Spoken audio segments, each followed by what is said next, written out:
BK math solution में आप लोगों का स्वागत है। आज हम लोग UP TET and C TET के जो एग्ज़ाम होने वाला है उस पर हम लोग कुछ मैथ पढ़ेंगे जो एग्ज़ाम में आएंगे। तो इस टाइप के ही एग्ज़ाम में मैथ आते हैं। पहला क्वेश्चन आपका है, एक बेलन जिसकी ऊंचाई 20 सेंटीमीटर तथा उसके आधार की परिधि 44 सेंटीमीटर हो तो उसका आयतन ज्ञात कीजिए। तो देखिए बेलन बेलन जो आपका दिया है, एक बेलन है। इस बेलन की जो ऊंचाई है यहाँ से यहाँ तक वह 20 है और इसके आधार की जो परिधि दे दिया है वह 44 दिया है, यानी परिधि दिया। तो यहीं से हम त्रिज्या निकालेंगे इसकी। तो लिखेंगे बेलन की ऊंचाई दिया है बेलन की ऊंचाई h बराबर 20 सेंटीमीटर। अब त्रिज्या यदि हमारी रहती तो हम इसका आयतन निकाल सकते। त्रिज्या हम 44 में से निकालेंगे। लिखेंगे बेलन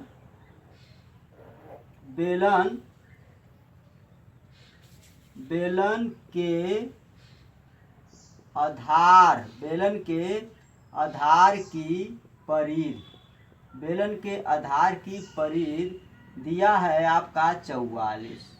अब देखिए बेलन के आधार, यही आधार है, ये आधार वृत्ताकार है। तो वृत्त की परिधि होती है 2 पाई आर और वृत्त का क्षेत्र होता है पाई आर स्क्वायर। तो वृत्त की परिधि, ये वृत्त जैसा है तो हो जाएगा 2 पाई आर बराबर 44। ये जगह 2 और पाई का मान होता है 22/7 गुणे आर। यही त्रिज्या है, रेडी से इसी को निकालना है। तो बराबर 44। अब ये 7 यहाँ पर चला जाएगा तो आर बराबर डायरेक्ट लिखिए आर बराबर 44 गुणे 7 और बटा हो जाएगा 22, यानी 2 गुणे 22। मतलब 7 यहाँ चला जाएगा और 22 गुणे 2 नीचे हो जाएगा। 22 दूना के 44 और 2 से 2 कट जाएगा। आर बराबर 7। अब देखिए त्रिज्या आपका आ गया 7 और ऊंचाई आपकी आ गई 20। अब आप बेलन का आयतन निकाल सकते हैं। अब यदि त्रिज्या पता हो और ऊंचाई पता हो तो हम बेलन का आयतन निकाल सकते हैं। लिखेंगे आप लोग बेलन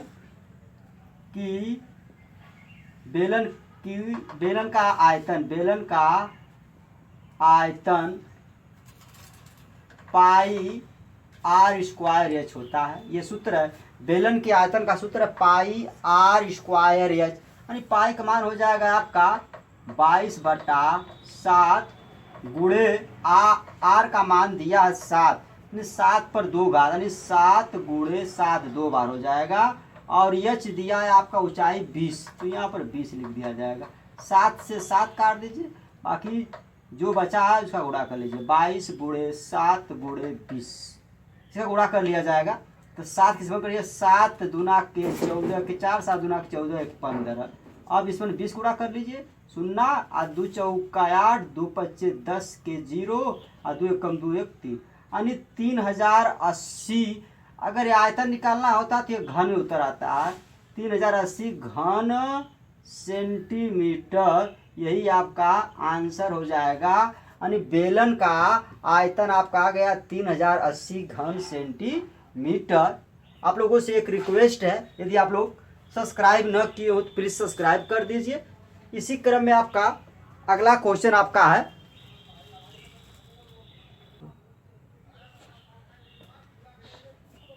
क्वेश्चन दूसरा आपका है, 2 वर्गों के परिमाप 12 सेंटीमीटर और 24 सेंटीमीटर। तो बड़े वर्ग का क्षेत्रफल छोटे वर्ग के क्षेत्रफल का कितना गुना है? देखिए तो छोटे लिखेंगे आप, छोटे वर्ग का क्षेत्रफल अनुपाते बड़े वर्ग का क्षेत्रफल। अब देखिए छोटे वर्ग का परिमाप दिया है यहाँ 12, तो वर्ग यहाँ 12 का वर्ग कर लीजिए, अनुपाते ये हो जाएगा 24 का वर्ग।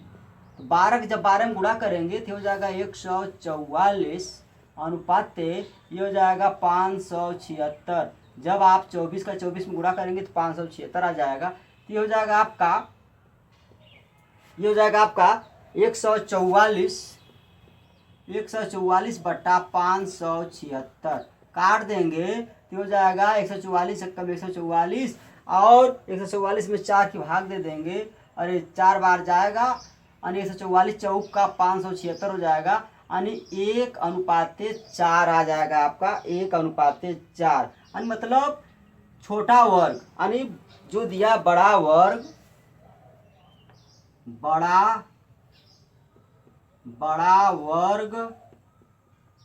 बड़ा वर्ग का क्षेत्रफल छोटे वर्ग के क्षेत्रफल का 4 गुना है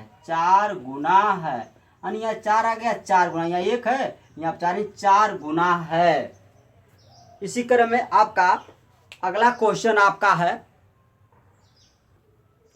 क्वेश्चन आपका तीसरा है। किसी आयताकार बक्से की आंतरिक लंबाई चौड़ाई तथा ऊंचाई क्रमशः 10 सेंटीमीटर 8 सेंटीमीटर तथा 6 सेंटीमीटर है तो 6240 घन सेंटीमीटर को पैक करने में कितने बक्सों की आवश्यकता होगी, यानी इस माप के बक्सों की बनाना उतना में कितना हो जाएगा। तो सबसे बड़ी बात इसका पहले हम आयतन ज्ञात कर लेंगे। लिखेंगे बक्से का आयतन यानी बक्से का बक्सा हमारा कैसा है घनाभ है, घनाभ यानी का आयतन, घनाभ का आयतन होता है लंबाई गुणे चौड़ाई गुणे ऊंचाई। तो लंबाई आपकी है 10 गुणे चौड़ाई 8 गुणे और यह है 6 गुणा कर लेंगे आप लोग तो हो जाएगा 480 और 48 में 480 घन सेंटीमीटर। जब आयतन निकालना होता घन में आता घन सेंटीमीटर। अब इसी से इसमें भाग दे दिया जाएगा, इसमें जो है इससे भाग दे दिया जाएगा, बक्सों की संख्या आपकी आ जाएगी। तो लिखेंगे आप लोग बक्सों यानी एक बक्से बनाने में इतना घन लगेगा तो इतना में इतना घन है तो इस घन में कितना बक्सा बनाया जा सकता है। बक्सों की संख्या आपकी हो जाएगी बराबर 6240 बट्टा 480 भाग दे देंगे। 1 0 से 1 0 काट दीजिए और 48 से 624 से जब भाग दिया जाएगा तो 13 बार जाएगा आपका, यानी 1 बार जाएगा फिर 3 बार जाएगा यानी 13 बक्से। आपका आंसर आ जाएगा 13 यानी 624 में जब 48 की भाग देंगे तो 13 आ जाएगा यानी 13 बक्से बनाए जा सकते हैं। इसी क्रम में आपका क्वेश्चन नंबर चौथा है।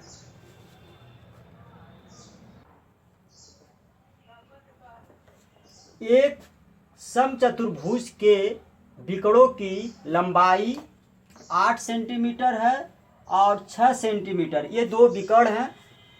इनका परिमाप ज्ञात करना, यानी समचतुर्भुज है यानी चारों भुजा बराबर हैं। तो सबसे पहले हम भुजा ज्ञात कर लेंगे, तब भुजा आ जाएगा तो हम परिमाप निकाल लेंगे। तो सबसे पहले भुजा निकालेंगे हम। तो देखिए अब यह लिखेंगे यानी जो बिकड़ दिया है, दोनों बिकड़ जब दिया रहता है तो भुजा बराबर हो जाएगा आपका, भुजा बराबर 1/2 कड़ी में D1 का वर्ग प्लस D2 का वर्ग। ये हो जाएगा 1/2 कड़ी में D1 डायमीटर मतलब पहला बिकड़ आपका 8 है तो 8 का वर्ग प्लस दूसरा बिकड़ आपका 6 है तो 6 का वर्ग। तो 1/2 कड़ी में 8 का जब 8 में गुणा करेंगे 8 गुणे 8 तो हो जाएगा 64 प्लस 6 का गुणा जब 6 में करेंगे 6 छवा के 36 हो जाएगा 1/2 कड़ी में 64 और 36 जोड़ देंगे तो हो जाएगा 100। 100 का वर्गमूल निकाल लीजिए आप लोग। तो 100 का वर्गमूल होता है 10। अब ये कड़ी हट जाएगी, यहाँ पर 10 लिख दिया जाएगा और 2 से यह काट दीजिए, 2 बचे 10 बराबर 5। यानी समचतुर्भुज की जो भुजा आ गई 5, जब भुजा 5 आ गई तो इसका परिमाप ज्ञात करना है। तो परिमाप हो जाएगा, यानी यह समचतुर्भुज है तो 4 गुणे 5 हो जाएगा आणि 4 गुणे भुजा, 4 गुणे भुजा आणि 4 गुणे भुजा आ गया 5, तो 5 लिख दीजिए, गुणा कर दीजिए, 4 × 5 = 20 आणि इसका परिमाप हो जाएगा 20 सेंटीमीटर। यानी भुजा निकाल लेंगे, भुजा में हम 4 का गुणा कर देंगे, परिमाप आ जाएगा 20 सेंटीमीटर। इसी क्रम में क्वेश्चन आपका अगला है। तब तक यदि आप लोग सब्सक्राइब न किए हो तो प्लीज़ सब्सक्राइब लाइक कर दीजिए। अब क्वेश्चन नंबर 5वां है आपका। क्वेश्चन आपका 3.5 सेंटीमीटर व्यास वाले वृत्त की परिधि ज्ञात करना है। तो आपका एक मान लीजिए वृत्त है, ये वृत्त है, इसकी जो व्यास है यानी यहाँ से यहाँ तक ये है आपका 3.5, पूरा 3.5 है। इसकी आधी को त्रिज्या कहते हैं। तो जाएगा व्यास आपका दिया है 3.5, तो त्रिज्या यानी त्रिज्या r बराबर हो जाएगा, इसका आधा कर लेंगे यानी 3.5/2 कर लेंगे। तो चलिए इस वृत्त की परिधि ज्ञात कर लीजिए। तो वृत्त की परिधि होती है आपकी 2πr। तो 2 गुणे पाई का मान हो जाएगा 22/7 गुणे r आपका आ गया है 3.5/2 यानी व्यास के आधे को त्रिज्या कहा जाता है। तो यहाँ r त्रिज्या है तो हम 3.5/2 लिख देंगे। काट दीजिए इसको, 7 से काटेंगे 7 × 5 = 35 और 2 से 2 काट दीजिए, यानी क्या बचा आपका 22 गुणे 0.5 गुणा कर दीजिए आप लोग, 5 दूना के 10 के 0 और 5 दूना के 10 = 11। एक अंक के बाद दशमलव, तो एक अंक के बाद दशमलव लगा दीजिए। तो आपका आंसर आ जाएगा 11, ये 0 हो जाएगा, दशमलव लेकर 11 सेंटीमीटर। आपका आंसर आ जाएगा 11 सेंटीमीटर। आप लोगों से रिक्वेस्ट है, आप लोग सब्सक्राइब न किए प्लीज़ सब्सक्राइब कर दीजिए। इसी वीडियो के साथ, इसी सवाल के साथ ये वीडियो समाप्त होती है। नमस्कार।